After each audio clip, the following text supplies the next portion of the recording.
Dallas Cowboys are a team with tremendous talent, and they always have these high expectations that they don't always meet. Last year was kind of a bit of an exception with Dak going down early. I mean, the guy was on track, I think, to throw for over 60 touchdown passes, something like that, something ridiculous. But now he's back, he's healthy, he's under, a 4-year deal? Oh, buddy, this offense, I think it's going to be good. It's going to be good. Defense, it's been an overhaul, but we're going to get all into that in a minute. We're going to be doing a Dallas Cowboys deep dive and breakdown of the roster. I'll give you my projected starters. And then, as always, I'm going to hit you with my predictions for next season. What's crack-a-lackin'? It's your boy, Bro Schmo, just in case you did not know. So go ahead, become a bro and subscribe. Leave that thumbs up if you appreciate the content, because I know with these predictions, you might not always enjoy it.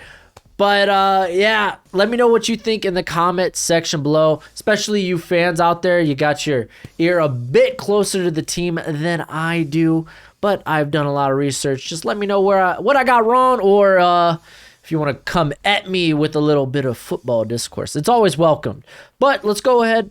Let's dive in with the roster, looking at, I want to look at the offense first.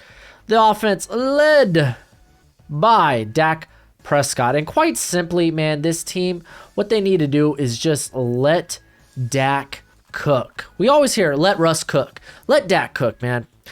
Like, I think Gallimore is one of these young, promising, up-and-coming offensive coordinators. But Mike McCarthy, whenever he's handling the play calling, it's always kind of like shoddy, right? But I think really, dude, just let Dak go out there.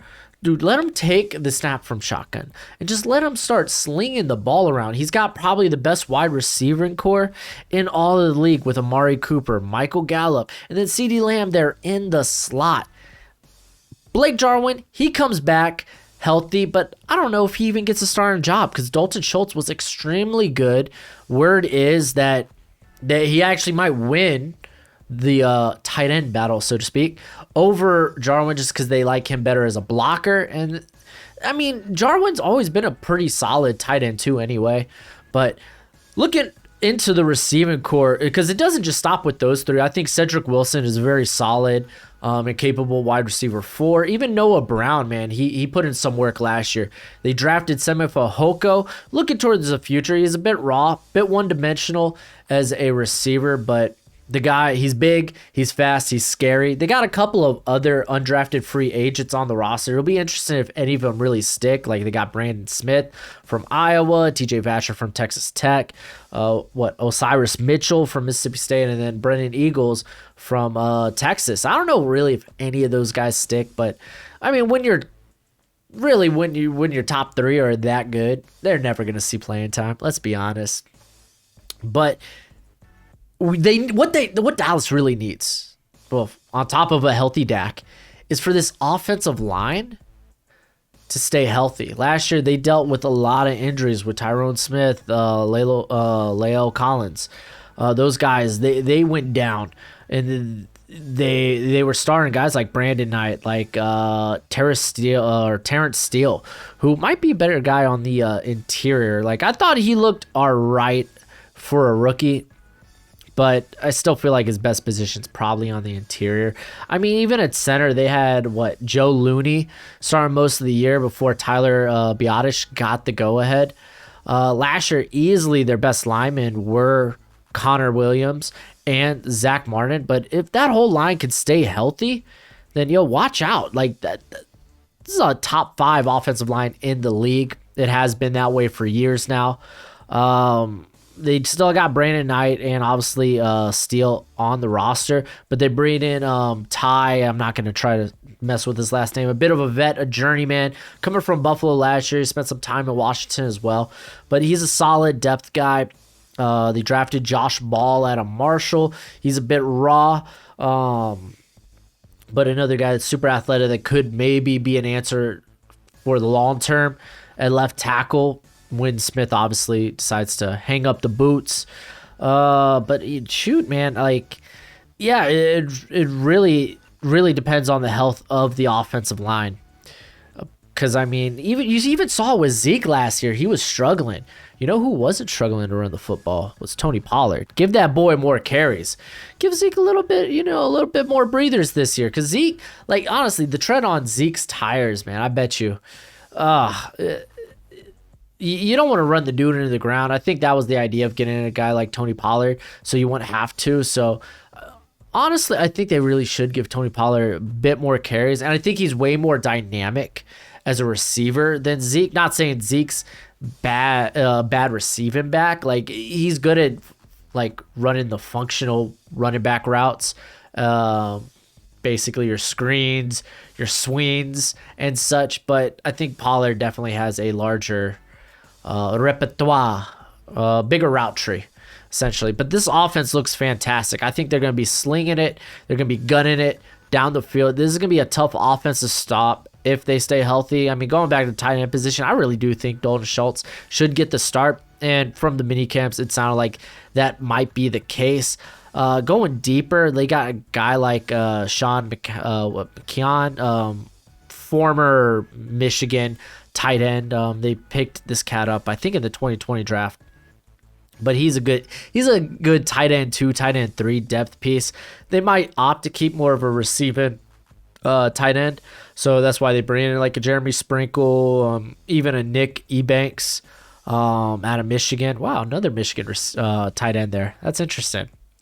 But regardless, the offense looks great. If anything, I have more questions really concerning the defense and what is Dan Quinn going to do with this defense. Because his defense, like, over time, man, it's kind of shifted. It's not like this Seattle Seahawk cover 3 anymore, you know, or cover 3 man scheme. That's just not what it is. So first question is, what are they running in Dallas? And I've seen multiple answers. I really think we could see like maybe like 4-3 and 3-4 fronts. So these hybrid fronts. I've seen people say like, oh, they're going to be running like a 5-2, which essentially is just a 3-3 when you think about it. Having 3 interior guys and then 2 pass rushers on the outside. Regardless, I think we will see a variety of different fronts. But without question, we're going to be seeing a lot of cover 3 and a lot of cover 1. That's the thing. Last year in Atlanta, when Dan Quinn was doing the play calling for the defense, he did cover 1 as much as he did cover 3. So I think that's just important to point out. Now just kind of looking at just like, how's this team going to get pressure? It can't obviously just be Demarcus Lawrence. Aldon Smith was a good part of that last year. He's gone and to the Seahawks, and potentially not for the Seahawks, given what did he just get run in with the law? Yeah, man, it sucks. But with Demarcus Lawrence, they drafted guys last year in Bradley Ane, but he got like all of maybe 20 snaps. He might see more time this year. I've heard. I was just talking about what Aldon Smith and who's going to take that role is Randy Gregory. Will he see 800 snaps this year? I don't think so. I think especially if they're going to be doing multiple fronts, like we could see a revolving door of this front, this just front 4, front 5, whatever you want to call it. Because I mean, they bring in guys like Quinnen Bohanna out of Kentucky, and then obviously Tristan Hill. Both are more like nose tackle, zero tech type guys. Carlos Watkins, I really don't think he sees much time. He's more of just a depth piece. If they really need it. Like, he's a vet, but he's honestly not that good. Like Neville Gallimore, this is the interesting thing with me, because I've heard rumors that Neville Gallimore might end up playing more like edge this year, and like I can't really fathom that. I think I could definitely see him more in a 5-tech role, which if they're going to more of a 3-4 defense, that would make a bit more sense. Like maybe have him play a bit on the play more on the interior on early downs and have him kick to the outside on maybe passing downs. But they bring in a guy like Chauncey Golston, who's kind of like the vice versa. Like he's a good edge setter, and then kick him to the interior if you want good pass rush. During minicamp, there was like great reviews for Brent Urban because it sounds like he might be the early down run stuffer, edge setting. I guess D lineman.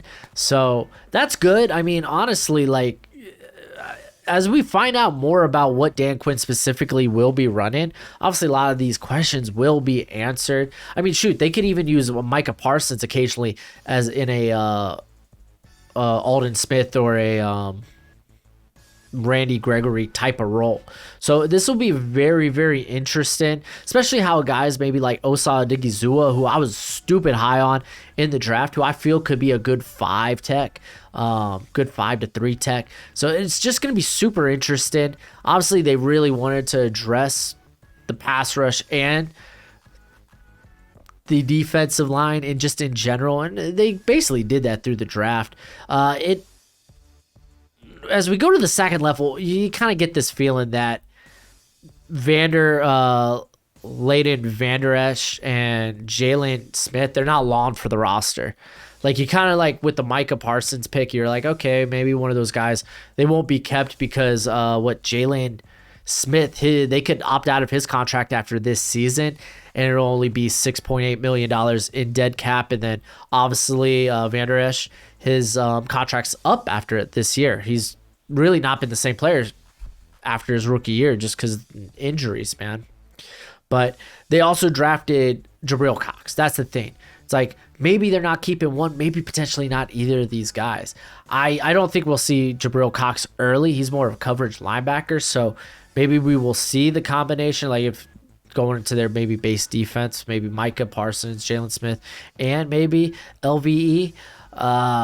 I think, honestly, if they go to 2 linebackers, we're probably going to see Jalen Smith just because LVE, he just hasn't been the same. And Smith, I know last year was a bit of a down year for him, but like he's typically not a liability. Like he's not a freak athlete, but he's not a liability in coverage. He's a solid enough run stuffer.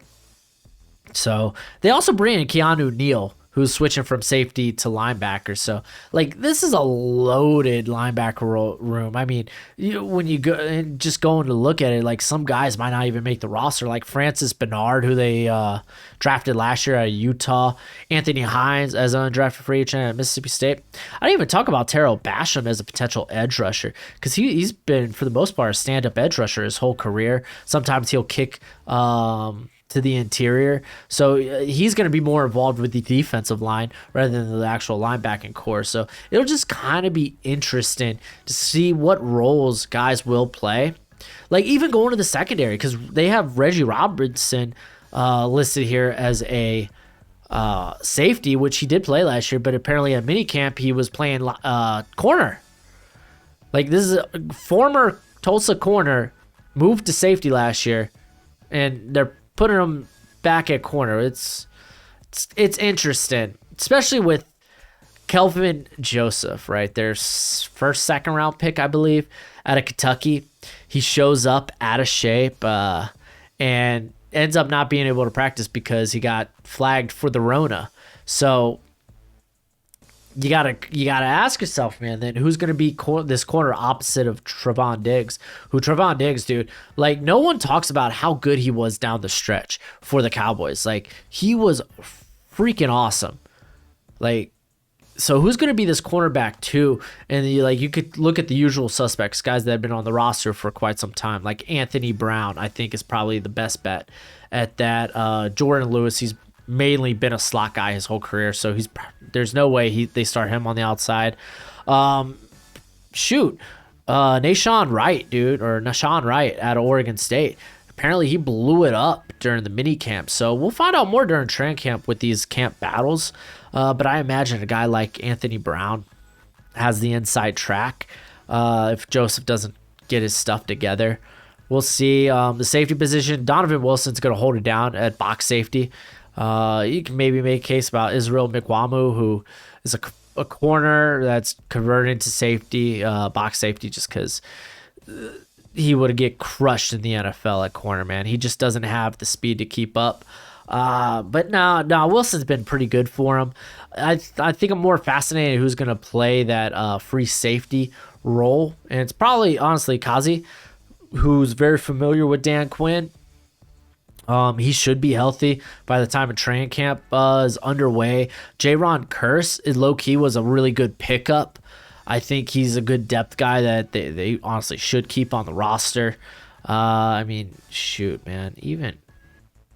Even looking like Darian Thompson, he's flashed at times. Wow, man, they got Rashard Robinson, man. He was it the 2019 class? I think he was coming out of James Madison, right? He probably doesn't make the roster. Oh, but I really liked him coming out as a late day 3 pick. So yeah, honestly, like that, the big question is what specifically will the front look like? We know they're going to be running a lot of cover 1, cover 3, which actually I think that's pretty good for Diggs. I like him in that role anyway. It's very similar to what he was running last year. So will the defense be better? I think they'll, man, like that. I don't have a lot of confidence in the secondary, man. Like that corner, like Lewis is all right. That corner 2 spots kind of like, can Kelvin Joseph live up to those, to the hype? You know, he was a 1-year starter there at Kentucky, and he flashed, but he was very inconsistent. It was really his pro day that people were like, oh, okay, yeah, this guy could be legit. We're not saying he can't be. It's just, I want to see it before I believe it, you know? But I don't know if a guy like Wright steps up, because like I had him as a 7th rounder, man. I thought he was really nothing but length. Like I didn't think he moved well, but apparently he showed out during mini camps. So like I said, man, this is when I say like some of y'all might know a bit more than me. Because some people, like I've read some places where Dan Quinn said he's going to be running a 3-4 there in Dallas. I've heard people talk about, it's going to be more of like a 5-2. Let's be fair. They're very similar in terms of base defenses. So, our lads, they still have them listed as a 4-3 defense. So it'll be interesting to see what Dan Quinn, because he has ran both for dating back to his days in Seattle to Atlanta. So we shall see. The pass rush, I don't know if it's going to be an instant fix like Randy Gregory exactly isn't, like the athletic freak that Aldon Smith was, but not many guys are, so that's not fair. But I think he could be fine. He could be solid. It'd be interesting in how he's going to use these guys like Odigizua, Golston, Neville Gallimore, like specifically what their role. They have him listed as an edge, but like, I don't know. It'll be super interesting. So let's just go ahead and let's take a look at my predicted starters. So we're going to be starting with the offense. Easiest part, right? This is the easiest part because the defense was stupid tough. Dak Prescott, Ezekiel Elliott, we got Amari Cooper, Michael Gallup, CeeDee Lamb, great playmakers right there. Dalton Schultz, like I said, sounds like for mini camps he has the inside track on being tight end 1, and I think last year he made a good case to do that. Tyron Smith, Connor Williams, Tyler Biotish, Zach Martin, and then Collins should be a phenomenal offensive line as long as they're healthy. And then going to the defensive starters, Demarcus Lawrence. I got Randy Gregory. I know he's more of a stand-up pass rusher, but he's an edge rusher. It is what it is. That's why I listed Neville Gallimore here as the interior. I really think Brent Urban, he's going to see like 500-plus snaps if he is going to have an early down role. Again, this is just really tough to call.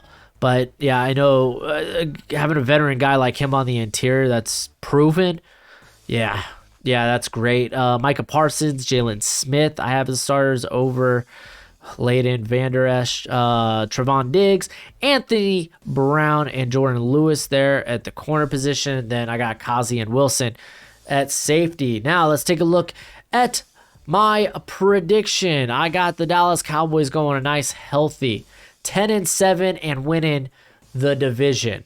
I think as long as this team's healthy, then yeah, Like their schedule is not hard this year, not hard at all. Apart from like few games they got against the Chiefs, they got the Niners. Obviously in division, I feel like the NFC East, divisional rivals, they always play each other pretty close, but I think that's exceptionally like accurate for the NFC East. I think no division plays itself closer than this division. But yeah, really, they don't have a tough schedule.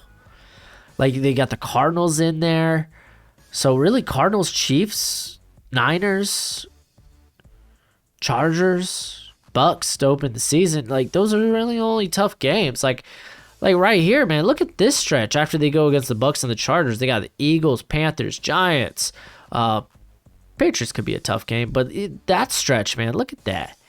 I honestly could be 3 easy wins. I think this is a very good Cowboys team, but that defense could.